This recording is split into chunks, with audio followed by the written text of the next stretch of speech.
warga dilarikan ke puskesmas.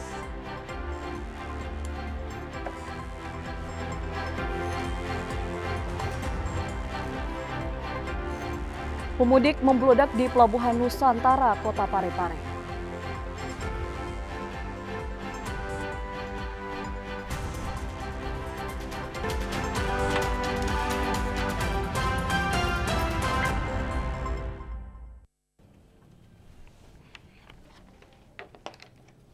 Assalamualaikum warahmatullahi wabarakatuh dan selamat petang saudara. TVRI Media Pemersatu Bangsa kembali hadir menjumpai Anda dengan sejumlah informasi aktual Sulawesi Selatan hari ini, tepatnya Senin 3 Mei 2021. Dan selamat berbuka puasa bagi Anda yang menjalankan ibadah puasa. Dan sejumlah informasi teraktual dan terpercaya akan kami hadirkan dalam segmen berita utama kami selengkapnya. Bersama saya Ediman Weverial. Dan saya Sarah Saura, berikut ulasannya.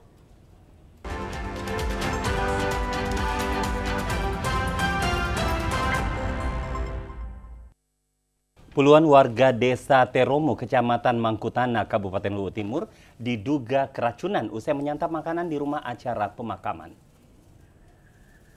Para pasien yang dirawat di Puskesmas Mangkutana saat ditemui mengaku pusing, mual, dan muntah. Sementara itu, pasien yang kondisinya cukup parah terpaksa dirujuk ke Rumah Sakit Daerah Ilagali Gowotu untuk mendapatkan penanganan medis secara intensif. Jumlah pasien yang diduga mengalami keracunan makanan sebanyak 20 orang dirawat di 3 tempat, yakni Puskesmas Mangkutana, Puskesmas Nuha, dan Rumah Sakit Umum Daerah Ilagali Gowotu, Kabupaten Luwu Timur. Selain itu, sejumlah korban keracunan makanan enggan ke rumah sakit, lebih memilih dirawat di rumah masing-masing. Memang ada acara kematian, ya berawal dari situ kemungkinan. Ini apa yang dirasakan oleh warga-warga di sana? Diare, sakit perut, mual, ada yang muntah. Ini informasi tadi ada yang anak-anak juga ya, ada yang orang tua? Ya, ada balita, ada anak-anak, ada orang tua. Dari tadi pagi, siang, sampai pada malam hari ini sudah ada 20 orang yang masuk. Dari hasil pemeriksaan, tim medis menyebut jika keluhan pasien tersebut umumnya mengalami keracunan makanan. Warga pun diharapkan agar senantiasa menjaga kebersihan sekitar, utamanya memilih makanan yang steril. Muhammad Ilyas, TVRI Sulsel melaporkan. Jalur mudik lebaran perbatasan daerah Kabupaten Luwu, Kabupaten Wajo, dan Kabupaten Luwu Utara dijaga ketat aparat kepolisian. Aparat keamanan kepolisian, TNI, dan Satpol PP Kabupaten Luwu mulai melakukan persiapan untuk menjaga keamanan di Jalan Trans Sulawesi, Desa Batu Lapak, Kecamatan Larompong Selatan, yang merupakan wilayah perbatasan antara Kabupaten Luwu dengan Kabupaten Wajo, Sulawesi Selatan. Persiapan pengamanan tersebut difokuskan pada pencegahan wabah COVID-19, sehingga aparat yang bertugas nantinya diwajibkan untuk menggunakan alat pelindung diri. Kapolres Luwu AKBP Fajar melihat kesiapan personil secara langsung, jalur yang akan dilalui oleh para pemudik, dan meninjau persiapan pos pemeriksaan kesehatan dan perlengkapan kesehatan seperti alat pelindung diri harus tersedia di pos pemeriksaan kesehatan. Sebenarnya kalau sudah ada sarana mic, sarana pengeras suara tidak perlu. Tinggal nanti lalu lintas, tolong diatur betul-betul. Apa fungsinya setelah lalu lintas? Apa fungsinya pakai lalu lintas? Atur jalan. Bagaimana lalu lintas bisa enak? Yuk, bukan kendala ini nggak mau ke sini. Bagaimana caranya kita rekayasa lalu lintas? Yang di sana enak, masuk ke sini, berhenti di situ. Pos pemeriksaan kesehatan dan petugas yang akan memeriksa kesehatan para pemudik sudah disiagakan di sejumlah titik agar warga tidak terjangkit COVID-19 tiba di kampung halamannya. Muhammad Ilyas, TVRI Sulsel melaporkan. Nasib buruk menimpa sejumlah pekerja sopir angkutan umum di tengah pelarangan beroperasi moda transportasi selama masa Lebaran tahun 2021. Para sopir berharap ada solusi dari pemerintah setempat untuk menanggung biaya hidup mereka selama tidak bekerja. Meski belum diberlakukan aturan pelarangan mudik dan penghentian roda transportasi, sejumlah sopir angkutan umum antar kabupaten dan kota kini mulai mengeluhkan sikap pemerintah atas adanya aturan larangan beroperasi roda transportasi selama Lebaran tahun ini. Dengan adanya aturan tersebut, nasib para pekerja sopir angkutan umum tidak lagi seperti biasanya. Menurut mereka, pelarangan tersebut sama halnya membunuh mata pencahariannya karena penghasilan mereka bergantung pada penumpang. Seperti halnya yang dirasakan Saswandi, sopir angkutan umum tujuan Kabupaten Nrekang, merasa terpukul dengan adanya aturan pelarangan tersebut. Hal serupa juga dirasakan Abidin, sopir angkutan umum tujuan Polmas.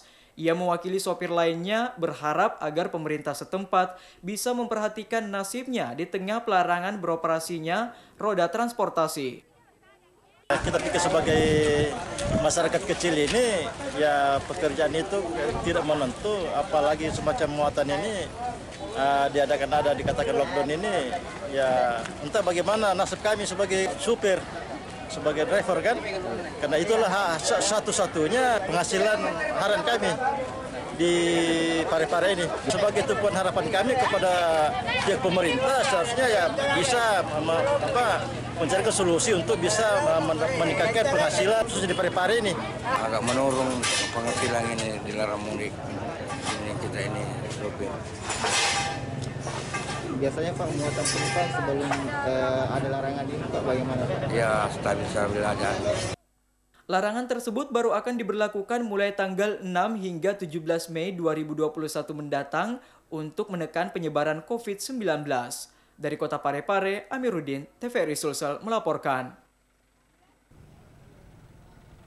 Pemirsa, untuk memberikan rasa aman dalam pelaksanaan ibadah puasa Ramadan tahun ini, aparat gabungan kembali menggelar operasi minuman keras atau miras di beberapa titik di Kota Parepare. Menindaklanjuti laporan warga terkait adanya kegiatan pesta miras di tengah bulan suci Ramadan, aparat gabungan dari TNI Polri dan Satpol PP melakukan operasi miras di beberapa titik di wilayah Kecamatan Bacukiki, Kota Parepare. Hal ini dilakukan sebagai upaya mencegah terjadinya tindakan kriminal akibat pengaruh miras. Aparat gabungan menyasar beberapa lokasi yang kerap dijadikan warga sebagai tempat pesta miras. Alhasil, aparat menemukan warga tengah menikmati miras jenis balok di bawah kolong rumah. Dengan pendekatan persuasif dan kekeluargaan, aparat terpaksa meminta warga untuk membubarkan diri. Sementara pemilik dagangan miras diberikan teguran tertulis serta diminta untuk segera menutup usahanya. Operasi ini juga melibatkan pihak aparat pemerintah kecamatan setempat. Sementara itu, Sekretaris Satpol PP Kota Parepare, Ulfa Lanto, menyampaikan operasi ini dilakukan menyusul banyaknya laporan warga yang masuk tentang adanya aktivitas pesta miras di bulan Ramadan. Tindak-lanjuti dari laporan masyarakat ya, dari masyarakat mulai dari tadi siang yang dilakukan kegiatan untuk penertiban adanya masyarakat yang menjual miras dalam bulan suci Ramadan, dan tentunya harapan kita setelah bulan Ramadan ini pun sudah berakhir, akan ada lagi kegiatan-kegiatan seperti ini. Jadi malam ini sesuai dengan Perda nomor 6 tahun 2012 kita melakukan penertiban bersama tim gabungan mulai dari kecamatan, kelurahan, dan Ramil dan Polsek serta Satpol, Satuan Polisi Pamung Praja. Dari hasil operasi ini, aparat gabungan menyita ratusan liter miras jenis balok dan langsung dialirkan ke tempat aman sebagai bentuk penindakan hasil operasi miras. Dari Kota Parepare, Amiruddin, TVRI Sulsel melaporkan. Saudara, sempat bermasalah, Kejaksaan Negeri Goa akhirnya bisa merebut kembali aset milik pemerintah Kabupaten Goa berupa tanah seluas 1.200 meter persegi setelah 18 tahun lamanya. Tanah seluas 1.200 meter persegi akan dibangun masjid dan kantor Bawaslu Kabupaten Goa. Tanah seluas 1.200 meter persegi di Jalan Andi Malombasang, Kecamatan Sombaopu, Kabupaten Goa, akhirnya bisa dimanfaatkan kembali dengan pembangunan masjid dan kantor Badan Pengawasan Pemilu atau Bawaslu Kabupaten Goa. Pembangunan Masjid Nur Ihsan ditandai dengan peletakan batu pertama oleh Bupati Goa, Adnan Purihta Ihsan Yasin Limpo, Kepala Kejaksaan Negeri Goa, dan Kepala BPN Kabupaten Goa. Kembalinya aset milik pemerintah Kabupaten Goa tersebut berkat kerja keras dari Kejaksaan Negeri Kabupaten Goa untuk mengurus aset milik pemerintah Goa selama 1 bulan yang sempat bermasalah dan tak terurus. Tanah yang ada yang akan dibangun pembangunan masjid serta direncanakan akan dibangun juga kantor Bawaslu di samping kantor BPM ini sebelumnya adalah tanah yang dikategorikan mungkin adalah menjadi permasalahan, tanah permasalahan. Kemudian kami telusuri dari pihak Kejaksaan bahwa lokasi tanah itu adalah statusnya milik dari pemerintah daerah. Olehnya itu pemerintah daerah memberikan kami SKK, surat kuasa khusus, kepada Jaksa Pengacara Negara untuk bisa bagaimana aset daripada Pemda ini bisa kembali ke Pemda. Kembalinya aset milik pemerintah Kabupaten Goa tersebut telah berlangsung selama 18 tahun lamanya. Yang pertama bahwa pemerintah Kabupaten Goa dan masyarakat Kabupaten Goa tentu bersyukur sebab aset pemerintah ke daerah Kabupaten Goa ini 18 tahun baru kita bisa kuasai kembali. Lokasi ini kan dulu adalah kantor Diknas, masih dari wilayah, jadi dulu Korwil. Jadi Korwil Diknas yang kemudian diserahkan kepada kabupaten, kemudian terbakar. Dari terbakar itu 18 tahun yang lalu sampai dengan hari ini baru kembali ke pangkuan pemerintah Kabupaten Goa.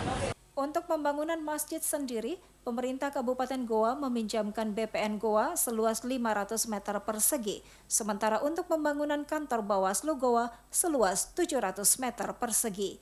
Dari Kabupaten Goa, Muhammad Imran, TVRI Sulsel melaporkan.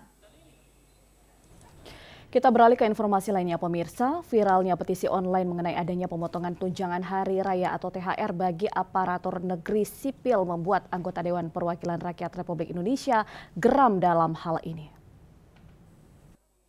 Perayaan Idul Fitri tahun ini, sejumlah aparatur sipil negara di Indonesia mengeluhkan terkait adanya isu pemotongan tunjangan hari raya atau THR. Berbagai petisi online yang menolak adanya pemotongan THR bermunculan lantaran adanya isu kementerian tertentu menerima THR hingga 3 kali. THR yang diberikan kepada 4,2 juta ASN di seluruh Indonesia nantinya bisa membantu memulihkan kompensasi larangan mudik jika memang tidak ada pemotongan. Melihat hal tersebut, Wakil Ketua Komisi 11 DPR RI mempertanyakan sikap Kementerian Keuangan terkait adanya pemotongan THR terhadap ASN. Pihaknya juga meminta agar tidak ada diskriminasi besaran THR oleh kementerian-kementerian tertentu. Memang ada informasi yang kita dapat, ada keluhan, ada pengaduan bahwa ada pemotongan THR di aparatur sipil negara, di beberapa lembaga, kementerian dan lembaga. Tapi ada juga kementerian dan lembaga yang malah THR-nya diberikan 3-4 kali lipat dari THR dari kementerian lembaga lain. Ini yang tentu saya sudah minta kepada Menteri Keuangan untuk menelusuri apa betul itu ada. Saya sangat yakin itu tidak mungkin terjadi karena ASN itu sudah ada aturan-aturan yang menjadi platform untuk menentukan hak-hak dan kewajiban dari ASN, sehingga insya Allah kalau THR untuk ASN tidak akan ada dipotong dari pemerintah. Tak hanya para ASN, anggota DPR RI asal Kabupaten Goa ini juga meminta pihak swasta memastikan THR bagi pekerjanya yang telah memenuhi syarat menerima. Dari Kabupaten Goa, Muhammad Imran, TVRI Sulsel melaporkan. Ya pemirsa, informasi mengenai omset pedagang turun dari Kabupaten Lu akan kami hadirkan dalam segmen Lintas Daerah usai jeda berikut ini. Tetaplah bersama kami.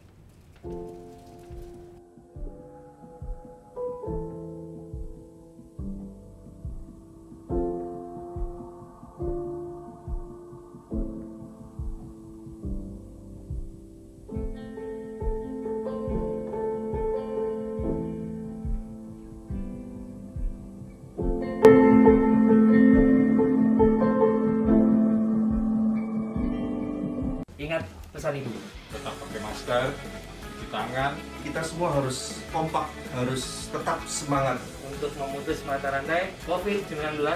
Hindarilah kerumunan dan selalu menjaga jarak. Kita harus membiasakan gaya hidup yang baru, disiplin dan komitmen agar kita bisa beraktivitas kembali dengan normal.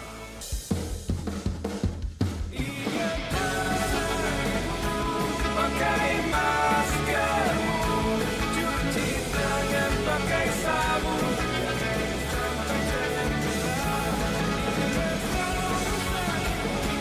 Jaga jarak, hindari kerumunan, keluar kamu.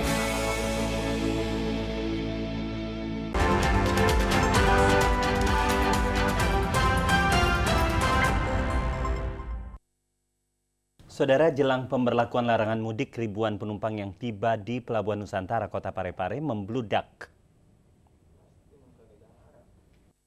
Dua kapal yang mengangkut ribuan penumpang asal Kota Balikpapan dan Kota Samarinda tiba di Pelabuhan Nusantara Kota Parepare. Kedua kapal tersebut masing-masing membawa penumpang sebanyak 1.126 yang dibawa dari Kota Samarinda. Sementara dari Kota Balikpapan sebanyak 442 jiwa. Kedua kapal tersebut tiba secara bersamaan sehingga menyebabkan membludaknya penumpang di Pelabuhan Nusantara Parepare. Akibatnya terjadi kerumunan di Pelabuhan Nusantara Kota Parepare. Meski sebelumnya dari pihak Kesyah Bandaran dan Otoritas Pelabuhan atau KSOP telah mengimbau untuk tetap menjaga jarak, namun penumpang tetap abai dengan penerapan protokol kesehatan. Perintah larang orang mudik tanggal 6 kalau tidak salah. Oh iya, cocok. Jadi Bapak pulang lebih awal? Iya. Sama siapa Pak datang? Sendiri. Yang untuk hari ini, jadi ada dua kapal yang sementara sandar. Tadi pertama Lambelu, kemudian yang kedua ini ada Prinsoya dari Samarinda. Iya, jadi memang dari apa kita ketahui bahwa Prinsoya ini kan jumlah muatannya 1.000 lebih. Namun kita kami dapat sampaikan bahwa ini kapasitasnya dia 1.800-an. Jadi dia masih normal, jadi batas normal karena kebetulan dia tidak memuat mobil kendaraan. Jadi untuk area-area yang di tempat untuk kendaraan itu bisa digunakan untuk penumpang. Mereka memilih mudik lebih awal karena adanya larangan mudik yang telah dikeluarkan oleh pemerintah dan peniadaan moda transportasi. Penumpang yang turun juga diperketat dengan pemeriksaan dokumen surat keterangan antigen negatif COVID-19 dari daerah masing-masing. Dari Kota Parepare, Amiruddin melaporkan. Pemirsa, untuk mendisiplinkan masyarakat mematuhi protokol kesehatan menjelang Lebaran Idul Fitri, Satuan Tugas Percepatan Penanganan COVID-19 Kecamatan Lembang, Kabupaten Pindrang menggelar operasi justisi di pasar-pasar tradisional.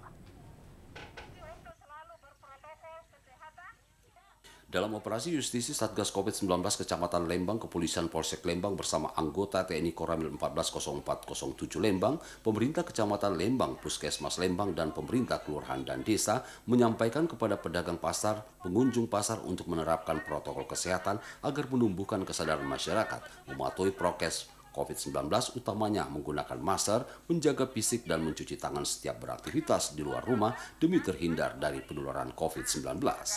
Kapolsek Lembang Ibtu Bakri mengatakan dalam operasi justisi prokes COVID-19 setiap pedagang dan pengunjung pasar untuk mematuhi prokes dan menegur pedagang dan pengunjung pasar tidak menggunakan masker lalu diberikan masker untuk digunakan dalam beraktivitas. Sekaligus disampaikan untuk tidak melakukan mudik lebaran dan tidak mengadakan buka puasa bersama demi menekan penyebaran virus di Kecamatan Lembang, zona hijau.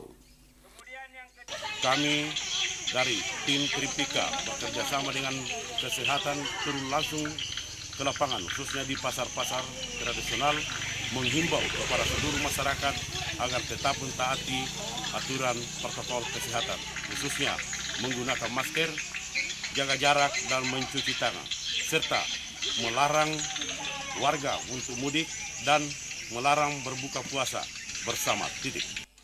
Ditambahkan Kapolsek Lembang, operasi justisi di pasar terus diperketat hingga selesainya Lebaran nanti karena mobilitas warga di pasar sangat tinggi. Asnadi Kala TV Sulsel melaporkan. Dinas Peternakan Kabupaten Luwu mendatangi sejumlah titik penjualan sapi untuk memeriksa kesehatan sapi demi menjamin kesehatan dan kualitas hewan ternak sapi.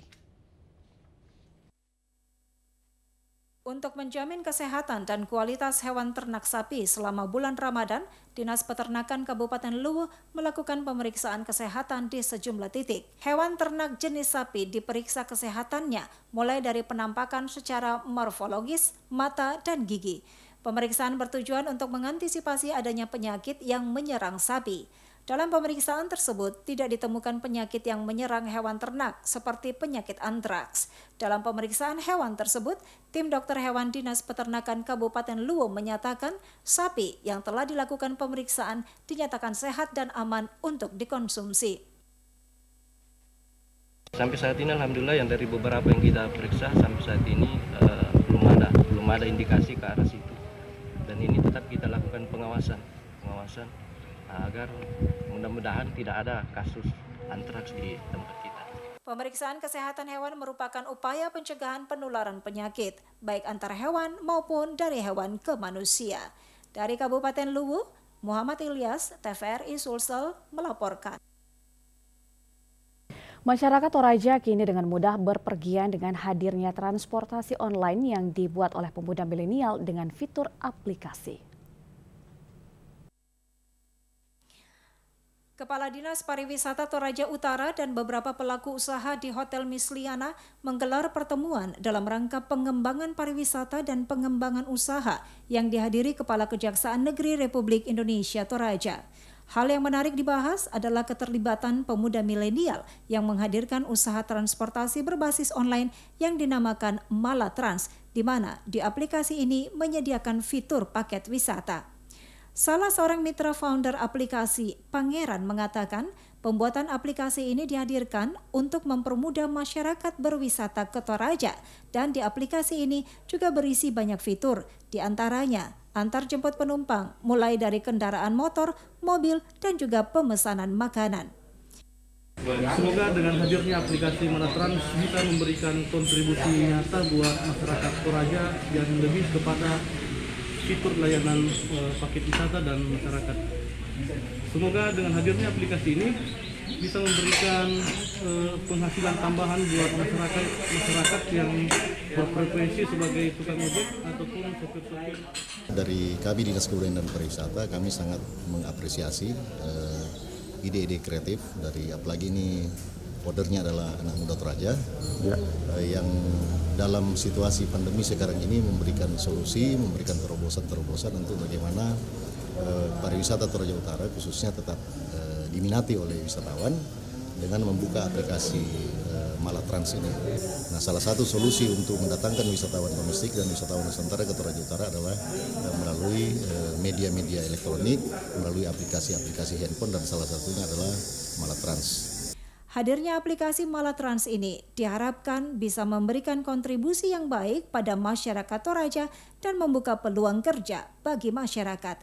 Dari Kabupaten Toraja Utara, Andi Malarangeng Parasa melaporkan. Gabungan relawan Kabupaten Pangkep memberikan bantuan kepada korban kebakaran di Kecamatan Makrang.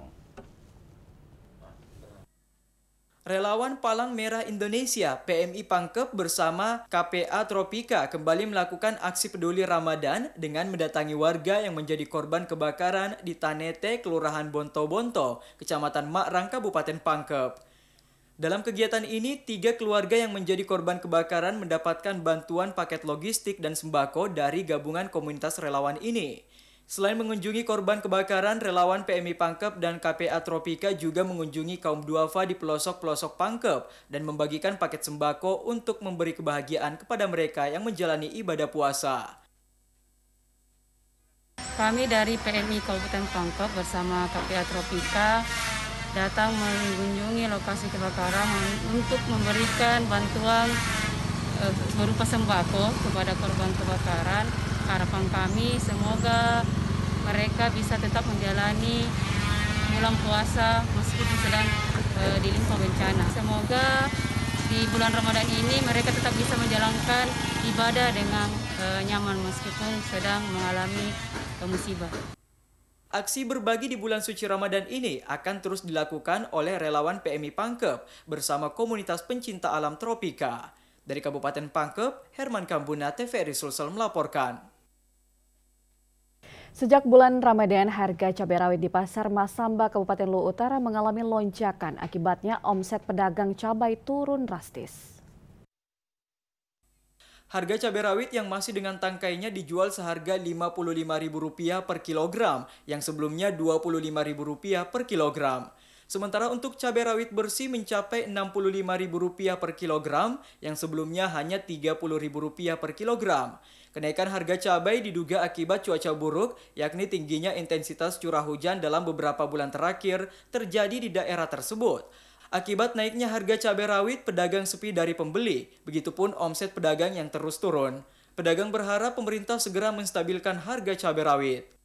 Harga yang bersih kami ecer di sini 60, yang kotor begini kami ecer di sini 55. Sebelum ini biasanya menjual cuma 25-30 lah begitu. Pembeli saat ini ya alhamdulillah ada yang membeli, tapi tidak sama yang waktunya murah-murah. Kan ada yang mau beli 2 kilo menjadi setengah kilo, 1 kilo paling banyak mau beli orang itu. Karena ya faktor dari begini mahal begitu kan. Untuk kebutuhan bumbu dapur lainnya, yakni bawang merah dan bawang putih masih stabil, yakni dijual seharga Rp25.000 per kilogram. Para pedagang di pasar tradisional Masamba memprediksi harga cabai masih mengalami kenaikan jelang Lebaran Idul Fitri mendatang. Muhammad Ilyas, TVRI Sulsel, melaporkan. Pemirsa, beberapa informasi dari Kota Makassar akan kami hadirkan dalam segmen Sulsel Membangun berikut ini. Tetap bersama kami.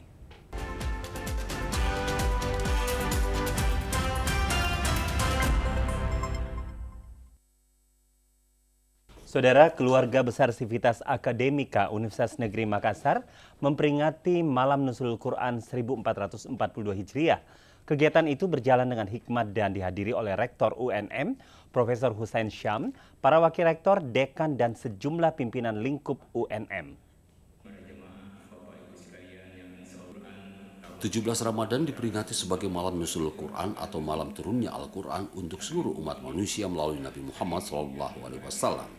Untuk itu, keluarga besar Sivitas Akademika Universitas Negeri Makassar memperingati Malam Nuzulul Quran 1442 Hijriah di Masjid Nurul Ilmi UNM. Kegiatan tersebut berjalan dengan hikmat dan dihadiri oleh Rektor UNM, Prof. Hussein Syam, para wakil rektor, dekan, dan sejumlah pimpinan dalam lingkup UNM. Rektor UNM Profesor Hussein Syam dalam sambutannya sekaligus menutup rangkaian acara Daurah 10 Hari Penghafal Al-Quran berpesan agar peringatan Nuzulul Quran tidak hanya sekedar momentum, tapi bagaimana mengamalkan nilai-nilai yang terkandung dalam Al-Quran. Menurut Prof. Hussein Syam, Malam Nuzulul Quran adalah sebuah peristiwa yang luar biasa turunnya Al-Quran sebagai mukjizat yang akhirnya menjadi sebagai tuntutan kehidupan seluruh umat manusia. Al-Quran tidak ada lagi keraguan di dalamnya. Peringatan turunnya Al-Quran ini juga sebagai bagian dari keutamaan bulan suci Ramadan. Mantan dekan Fakultas Teknik UNM juga menyampaikan rasa syukur karena tahun ini Sivitas Akademika UNM bisa kembali melakukan kegiatan peringatan Malam Nuzulul Quran. Berbeda dengan tahun lalu yang sama sekali dilakukan tanpa kegiatan karena menjadi masa awal terjadinya pandemi COVID-19. Pada kesempatan ini dilakukan pula penyerahan hadiah sebagai bentuk apresiasi bagi peserta daurah menghafal Al-Quran Ramadan yang telah dilaksanakan selama beberapa hari yang lalu.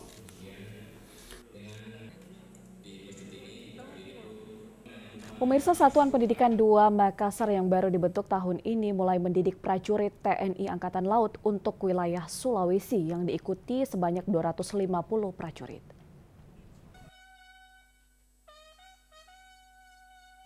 Keberadaan Satdik 2 yang terintegrasi dengan Makolan Tamal 6 Makassar merupakan sarana efektif untuk menjaring pemuda-pemudi berprestasi, khususnya putra daerah di wilayah Sulawesi yang nantinya diproyeksikan untuk mengawaki kapal perang KRI, Pangkalan TNI AL atau Lanal, dan Pos TNI AL atau Posal terdepan. Hal ini diungkapkan Wadan Kodiklat AL pada pembukaan pendidikan prajurit TNI AL TA 2021 dilaksanakan di Dermaga Layang Makolan Tamal 6. 250 orang yang ikut angkatan pertama ini terdiri dari 100 orang siswa pendidikan pertama Bintara atau Dikmaba dan 150 siswa pendidikan pertama Tamtama atau Dikmata. Dari 100 orang Dikmaba terdiri 90 orang pria dan 10 orang adalah wanita. Wakil Komandan Komando Pembinaan Doktrin Pendidikan dan Latihan TNI Angkatan Laut, Wadan Kodik Latal, Mayor Jenderal TNI Marsikal Lukman STMSI Han CHRMP mengatakan, perkembangan lingkungan strategis baik global, regional maupun dalam negeri yang begitu dinamis menimbulkan potensi ancaman lewat laut serta pelanggaran wilayah. Oleh karena itu, pengembangan organisasi TNI Angkatan Laut menjadi keharusan agar dalam gelar kekuatannya dapat efektif saat melaksanakan tugas pengamanan dan penegakan hukum di perairan wilayah perbatasan Indonesia. Harapan saya ini mudah-mudahan bisa juga merupakan penambah semangat bagi pemuda dan pemudi di daerah untuk lebih karena sebetulnya kesempatannya bertambah luas. Karena biasanya di sini mungkin diambil cuma hanya beberapa orang. Ini bisa sampai 250. Ke depan kemungkinan bisa bertambah lagi karena ini bertahap kita laksanakan. Calon prajurit TNI AL yang berasal dari Pulau Sulawesi ini akan dididik oleh Satdik 2 Makassar selama 6 bulan yang terbagi dalam 3 tahap, yaitu pendidikan dasar keprajuritan selama 3 bulan, pendidikan dasar golongan selama 1 bulan, dan pendidikan dasar golongan lanjutan selama 2 bulan.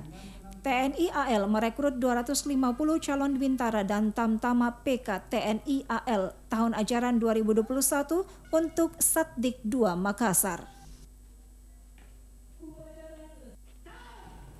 Mereview kurikulum adalah bagian dari proses mengikuti perubahan zaman. Untuk itu diperlukan pengembangan kurikulum yang disesuaikan dengan kebutuhan, seperti yang dilakukan Fakultas Ekonomi dan Bisnis Universitas Muhammadiyah Kota Makassar. Dalam mengikuti perkembangan ilmu pengetahuan dan teknologi yang disesuaikan dengan kebutuhan masyarakat serta kebutuhan para lulusan, dilakukan perubahan terhadap kurikulum termasuk di tingkat perguruan tinggi.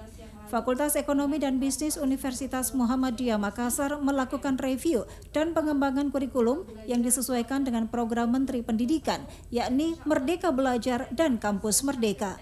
Menurut Dekan Fakultas Ekonomi dan Bisnis Universitas Muhammadiyah Makassar, Dr. Haji Andi Jam'an MSI, mereview kurikulum seperti yang saat ini dilakukan untuk menghasilkan produk kurikulum baru yang solid, terlebih menjelang penerimaan mahasiswa baru di tahun akademik 2021-2022 ini.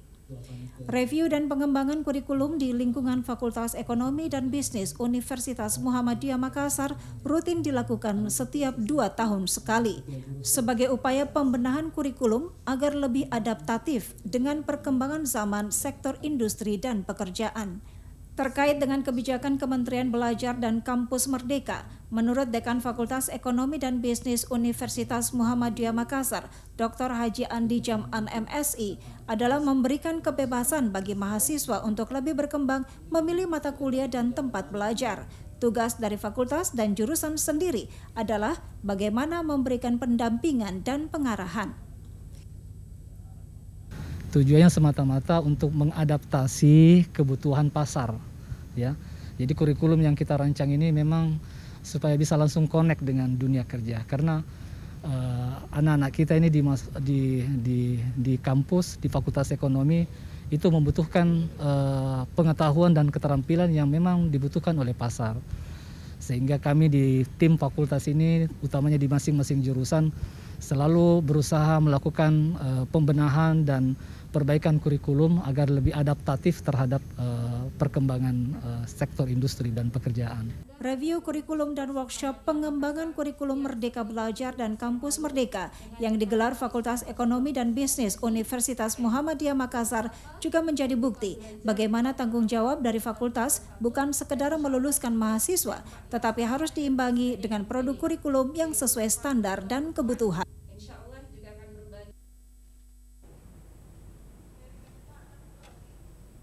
Saudara, Badan Amil Zakat Infak dan Sadakah Nasional Basnas Kota Makassar hari ini dan besok menyalurkan dana zakat infak dan sadakah pada 15 kecamatan di Kota Makassar.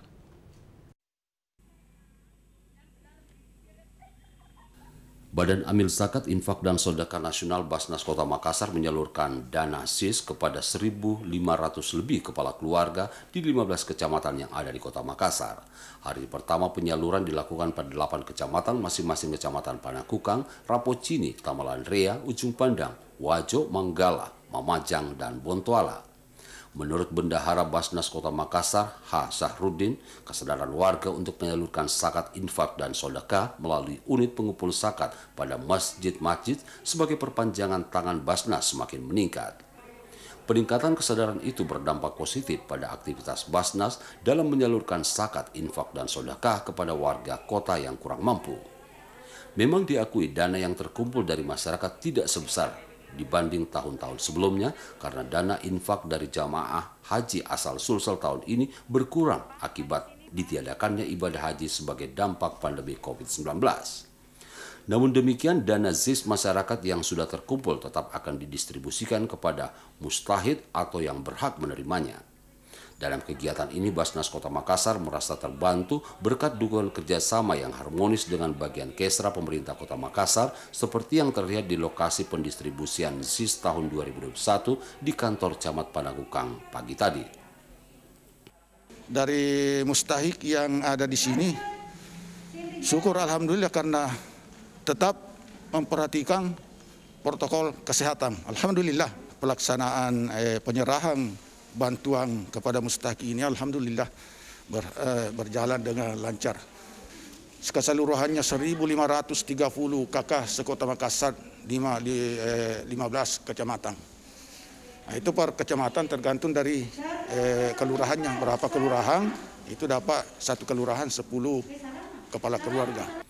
Pendistribusian amanah para muzaki kepada mustahid berlangsung tertib dan lancar karena Basnas Makassar, staf bagian Kesra pemerintah Kota Makassar dan warga kelurahan setempat sepakat untuk menuntaskan 110 paket dana tunai hingga seluruh warga yang terdata terlayani dengan baik.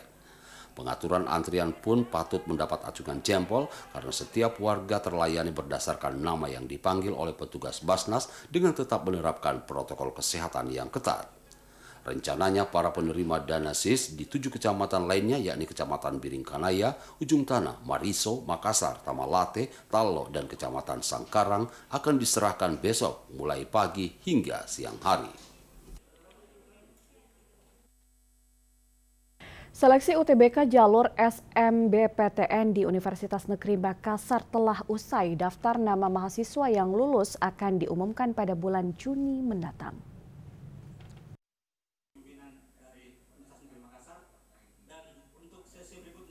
Pelaksanaan ujian tulis berbasis komputer seleksi bersama masuk perguruan tinggi negeri gelombang pertama dan kedua di Universitas Negeri Makassar akhirnya usai dan berjalan lancar.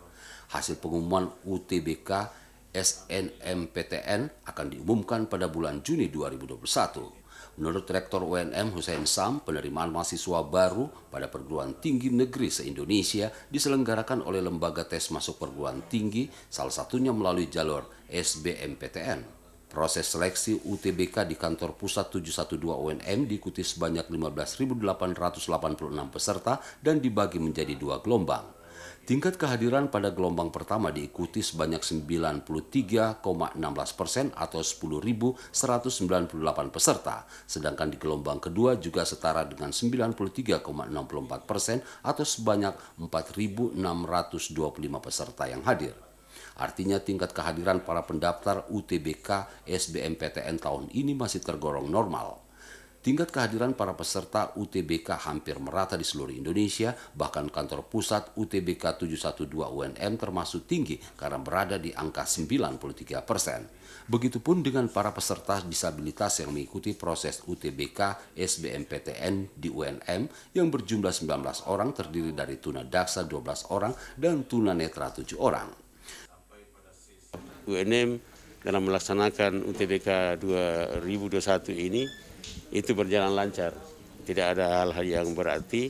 Karena itu terima kasih kepada kita semua, terima kasih kepada seluruh masyarakat dan yang paling pokok karena berjalan sesuai dengan protokol kesehatan itu selalu diindahkan. Ya, yang sudah kita laporkan ke panitia pusat 8.172 ya, gitu ya. Jumlah peserta UTBK yang akan diterima di UNM tahun ini yakni 3.407 dari 15.886 pendaftar. Presentasi jalur SBMPTN tahun ini ada sekitar 40% kuota yang bakal diisi, sementara pengumumannya akan disampaikan pada tanggal 14 Juni mendatang. Pemirsa, 5 informasi berikut ini akan kami kemas dalam segmen Serba-Serbi Ramadan.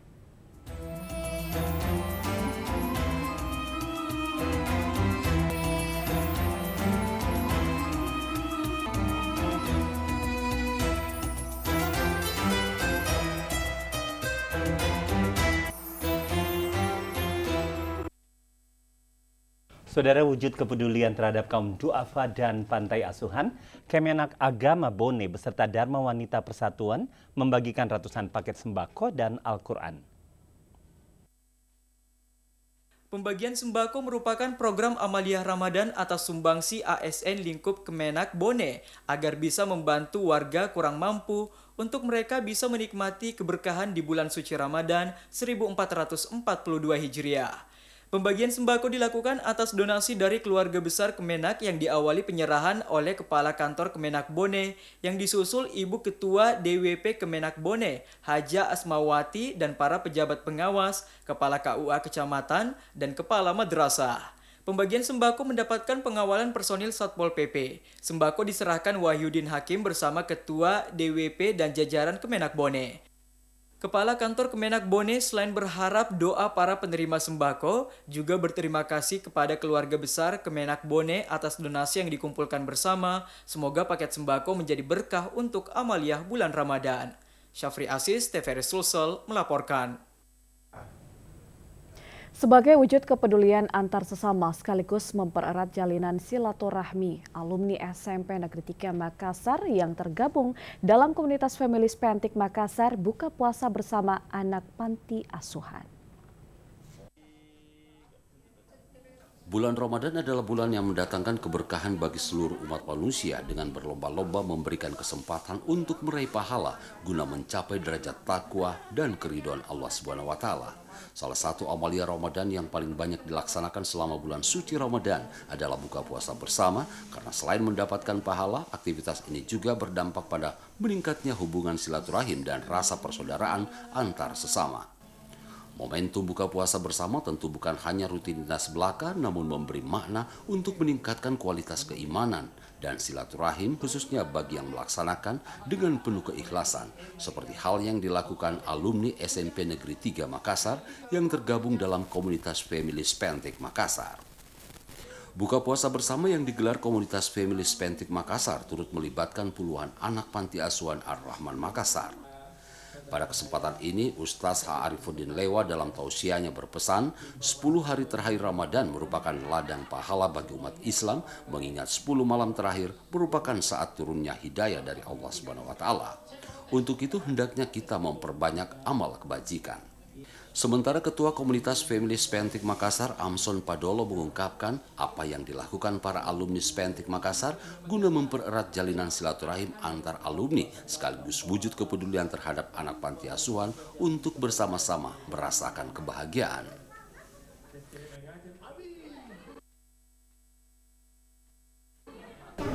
Hikmah dari acara kita hari ini adalah bagaimana kehidupan itu menjadi berwarna dengan kebersamaan dan silaturahmi, dan bagaimana kita berbagi dengan orang lain yang kita anggap tidak mampu, dan kita bersama-sama dengan komunitas ini saling bersatu untuk menjalin kebersamaan dan kekeluargaan. Begitu terdengar kumandang azan maghrib sebagai tanda buka puasa, seluruh undangan menikmati hidangan buka puasa yang tersedia. Kegiatan buka puasa diakhiri dengan pemberian bingkisan dan tali asi kepada anak panti asuhan sebagai wujud kepedulian para alumni Spantik Makassar. SMA 3 Makassar Smaga Angkatan 9495 menggelar amaliyah Ramadan dengan berbuka puasa bersama. Memasuki hari ke-20 bulan suci Ramadan, Ikatan Alumni SMA Negeri 3 Makassar IKA Smaga Angkatan tahun 94-95 menggelar amaliyah Ramadan, yakni buka puasa bersama. Dalam kegiatan itu turut dihadiri Kepala Sekolah Bapak Nasriadi dan juga guru-guru SMA Negeri 3 Makassar. Sebelumnya, IKA Smaga telah melaksanakan bagi-bagi sembako kepada 5 panti asuhan dan juga bingkisan kepada guru-guru beserta para alumni SMA Negeri 3 Makassar. Selain itu, acara ini juga sebagai ajang untuk mempererat tali silaturahmi antar alumni dan juga para guru, mengingat bulan suci Ramadan adalah bulan yang penuh berkah. Ketua Panitia Amalia Ramadan Ikasmaga, Andri Tamrin mengungkapkan, kegiatan ini juga merupakan kegiatan yang dilakukan setiap tahunnya untuk terus menyambung tali silaturahim antar para alumni Smaga Makassar. Selain itu, giat ini juga dapat memberikan sumbangsi, baik materi maupun pemikiran kepada pihak sekolah terkait pembangunan pendidikan di Smaga Makassar. Besar harapan kami, kegiatan ini dapat terlaksana setiap tahun secara berkesinambungan sebagai bentuk kepedulian dan kecintaan kita kepada guru dan alumni SMA Negeri 3 Makassar. Semoga kegiatan yang mulia ini dapat meningkatkan keimanan dan ketakwaan kita kepada Allah Subhanahu wa Ta'ala. Kepala Sekolah SMA Negeri 3 Makassar, Nasriyadi MMPD, sangat mengapresiasi kegiatan yang diadakan para alumni Ikasmaga 9495. Ini menandakan perhatian para alumni terhadap sekolah ini sangat besar. Untuk kami selaku kepala sekolah yang ada di SMA Negeri 3 Makassar berharap bahwa ini bukan hanya kegiatan seremonial, tapi ada nilai yang terkandung di dalamnya. Nilai itu yang dimaksudkan adalah kita saling memberikan motivasi, semangat agar supaya kita bisa lebih baik dan lebih maju. Apalagi situasi saat sekarang ini dengan adanya virus corona, tentu kita selalu berhati-hati bagaimana supaya kita bisa menjaga kesehatan kita. Pada kegiatan Amalia Ramadan alumni Ikasmaga angkatan 94-95 juga diisi dengan ceramah agama.